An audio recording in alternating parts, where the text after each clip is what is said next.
Rape দংশন এই ধরনের মান সম্মানের বিচারটা আমি চাই। ছেলে শুভ নির্যাতন হয়ে মেয়েটার মারি হলাইছে, মারি হলাই জানার সাথে তার রুমতে অসে হলাই মেয়েটার রুম হইল নিছে। আর সে পুলিশ তার বাসা তাই না, পুলিশে ফোন দিছে আমরা আমার আশা লাগি আসে আমরা পুলিশ পাইছি, কিন্তু তার কোনো গার্জিয়ান লাগবে না। ওনারা এখানে মেরে দিতেছে। এই মেয়েটা আগেও ছিল একবার, আচ্ছা দেওয়ার মানে আগেও 1.5-2 বছরের মতো সে সম্ভবত এখানে কাজ করে গেছে। তো এরপর একটা গ্যাপ ছিল, আবার পরে আসছে। তো সে যদি নির্যাতিতই হতো বা এ ধরনের কোনো কিছু মানে তার সাথে আগে ঘটতো, তখন সে কি আবার পুনরায় এখানে এসে চাকরি নিত? অবশ্যই না। তো এখানে ব্যাপার হচ্ছে আমরা মানে যদ্দূর ওনাদের চিনি, পাড়া প্রতিবেশী হিসাবে ওনারা ভালো মানুষ।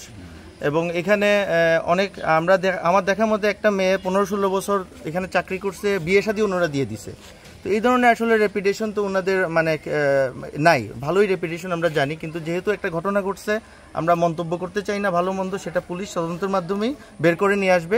মেয়েরা এখানে খাজো আনছি, 1.5 বছর থাকছে, টাকা পরে চেয়ারম্যানের ছেলে, চেয়ারম্যানের পরিবারে নির্যাতন করে, মারধর করে, বিভিন্ন ধরনের অত্যাচার করে। তখন আমার মেয়েটারে নিয়েছি কি নেওয়া পরে 1 বছর রয়েছে আমার পরে। আর এবার রমজানে আনা পরে ওই যদি আমি এটা শেষ দিব, আর কোনো শেষ দেয় নাই, কিছু নাই।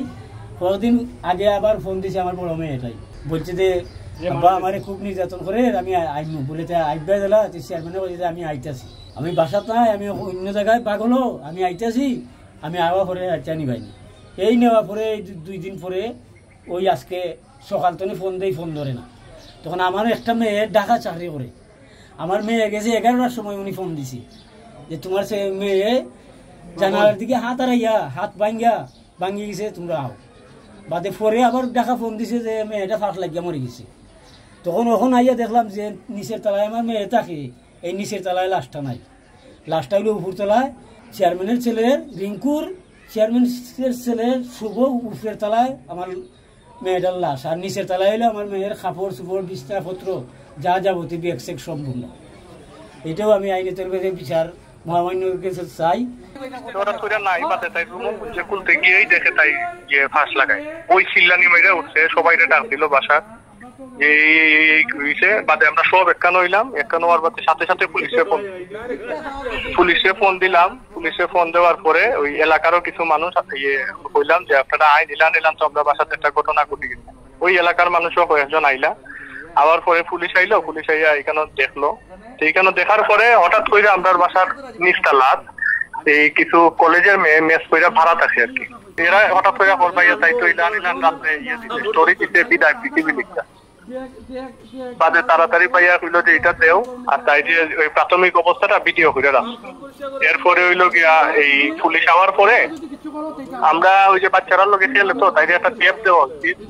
ওই টেপটা লইছে, আর লোকে একটা বাটন ফোন পাইছে। এটার আসলে ইনফরমেশনটা আমরা জানতাম না, তাই এই বাটন ফোনটা ইউজ করে। হয় বাদে হইলো গিয়া এখানে ওই টেপের মধ্যে হঠাৎ করে চেক করলাম। চেক করার পরে দেখা গেল যে একটা মেসেজ রাত্রে 2টা বা 12টা 1টার দিকে ইলান টাইমে পাঠাইছে।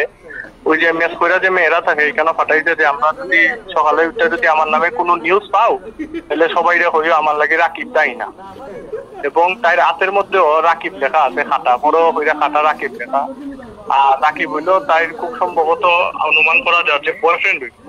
আর তাই লোকে প্রচুর চ্যাট এবং তাই যে এই ফেসবুক ইউজ করতো, এটা সম্পর্কেও আসলে অবগত না। আর তাই এটাতে হয়েছিল মূলত বাচ্চা মানুষ ইউটিউব দেখো, এই বাচ্চারা লোকে খেলে হেরারেও দেখায়, তাইও দেখে আর কি। ছেলেটার ইনফরমেশন পাওয়া গেছে, ওই যে মোবাইল নাম্বার ট্র্যাক করছে, ওইটা তাইরও নাম্বার নামে ছিল কিনা। আমরা তো এখানে তাই একবারে আমরা ফ্যামিলির লাগা থাকি, অত মায়া করে রাখলাম। কালকেও বোঝা গেছে না যে এইখান থেকে ঝুলন্ত অবস্থায় পাইছি, গলায় ওড়না পেঁচানো। পোস্টমর্টম রিপোর্টে তার মৃত্যুর কারণ জানা যাবে যে কি কারণে সে মারা গেছে।